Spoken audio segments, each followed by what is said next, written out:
Тези, които отричат съществуването на отвъден живот, още от деня на своето раждане изпадат в страстния стремеж да притежават тези неща, които им изглеждат толкова привлекателни. Бог обяснява в Корана за тези прелести така: разкрасена е за хората любовта към страстите, към жените и децата, и струпаните купища от злато и сребро, и към отбраните коне и добитъка и посевите. Това е насладата на земния живот, но най-прекрасният пристан е завръщането при Бог.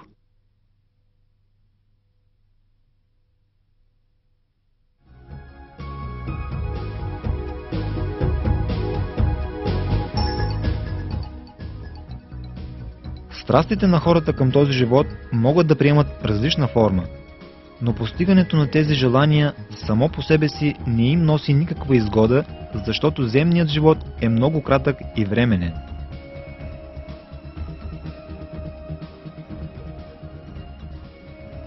Истината за земния живот, към който хората са се привързали толкова страстно, е описана в сура Кахф чрез следната аналогия. И им дай за пример земния живот, подобен на вода, която сме излели от небето, и с нея изникват растенията по земята, после изсъхват и ветровете ги разпиляват. Бог за всяко нещо има сила.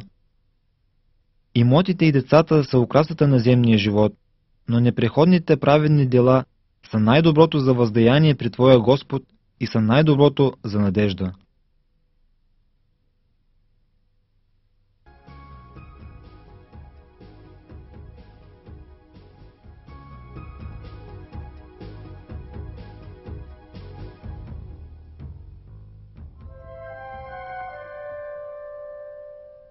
Всички видове украшения на този свят – богатство, красота, къщи, бижута, длъжности, слава и кариера – не са нищо друго, освен краткотрайни увлечения и удоволствия. С течение на времето всички те неминуемо ще изчезнат.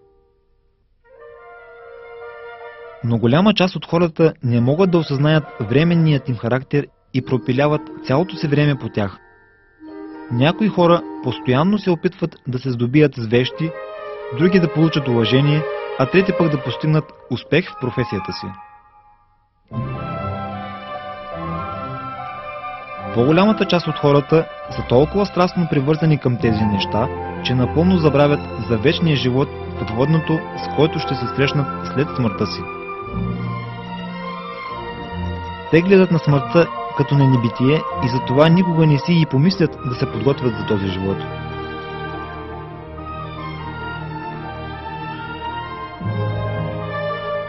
Вярващите обаче приветстват идеята за напускането на този свят след смъртта с радост и вълнение.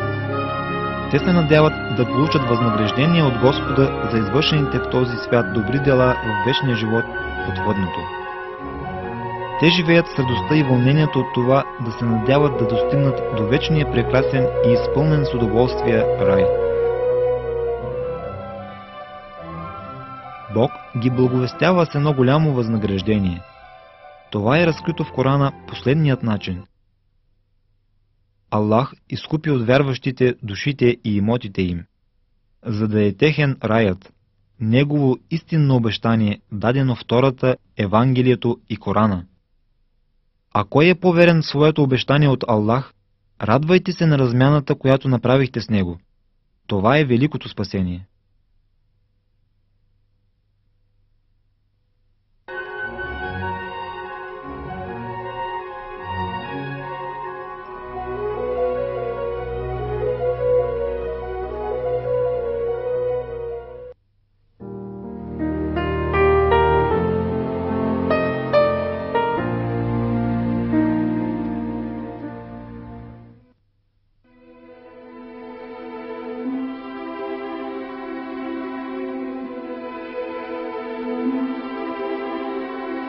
В атмосферата на изпитанието, което съставя този свят, е скрита една важна тайна.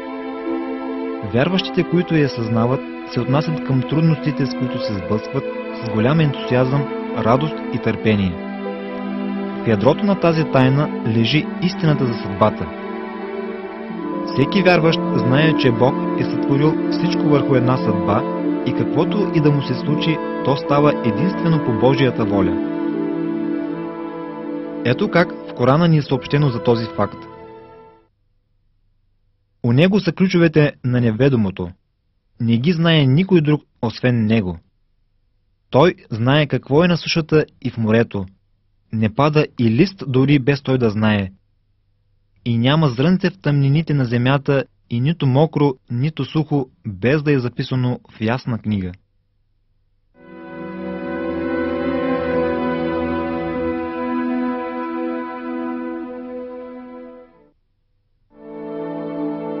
Човекът може да бъде разглеждан като същество, което живее подчинено на времето и гледащо на събитията само от гледна точка на настоящето. Тъй като няма знание за бъдещето, той не винаги е способен да забележи дългосрочна мъдрост, красота и смисъл на събитията, с които се сблъсква. Но Бог е сътворил времето, вижда и знае живота на всички зависими от времето същества отвъд времето. Това, с което в момента се занимаваме, е съдбата. Значението на съдбата е фактът, че Бог знае всяко едно събитие от миналото и бъдещето в един единствен момент. С други думи, събития, чието краен резултат е неизвестен, са просто неизвестни за нас. Бог е напълно осведомен за всички събития, за които ние не сме, едновременно с тяхното минало и бъдеще. Поради тази причина, началото и краят на изпитанието, на което хората са подложени на този свят, вече са известни. От гледна точка на Бог, миналото, настоящето и бъдещето са едно. Те вече са приключили. Ние обаче научаваме за тези събития само когато настъпи времето и ги изживеем.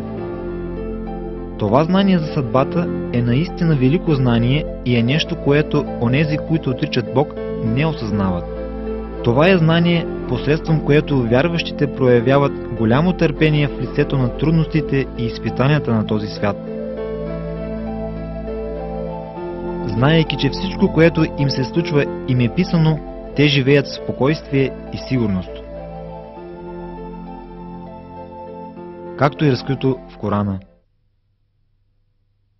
Никоя беда не идва без позволението на Аллах. А който вярва в Аллах, той напътва сърцето му. Аллах всяко нещо знае.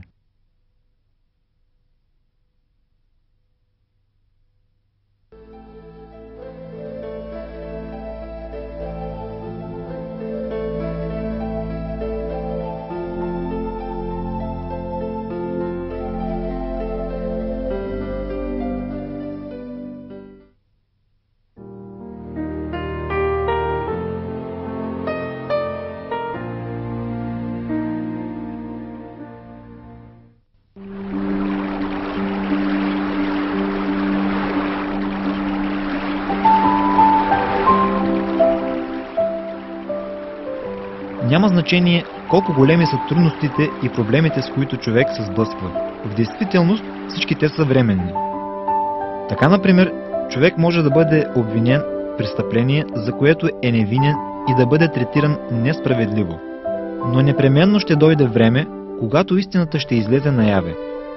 Дори краят на несправедливото отношение, на което е подложен потърпевшият, да не настъпи в този свят, то всички виновници за това със сигурност ще получат заслуженото в съдния ден. По същият начин, човек, който е станал жертва на неправдата, може да очаква голяма награда за търпението, което е показал в лицето на тази ситуация. Нещо повече, в Корана Бог ни съобщава, че с всяка трудност ще създаде и леснина.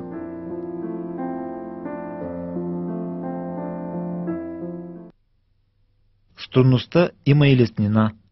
Да, с трудността има и леснина. Всеки вярващ човек има доверие в безпределната Божия справедливост. Той очаква след времената на трудности да настъпят лесни времена и никога не изпада в отчаяние поради ситуацията, в която е изпаднал. Той никога не забравя, че за трудностите, с които се сблъсква, ще бъде възнаграден по най-добрия начин, както на земята, така и в отвъдното. Що се отнася до това, как нещата ще се развият, той също така много добре знае, че не е в състояние нито да промени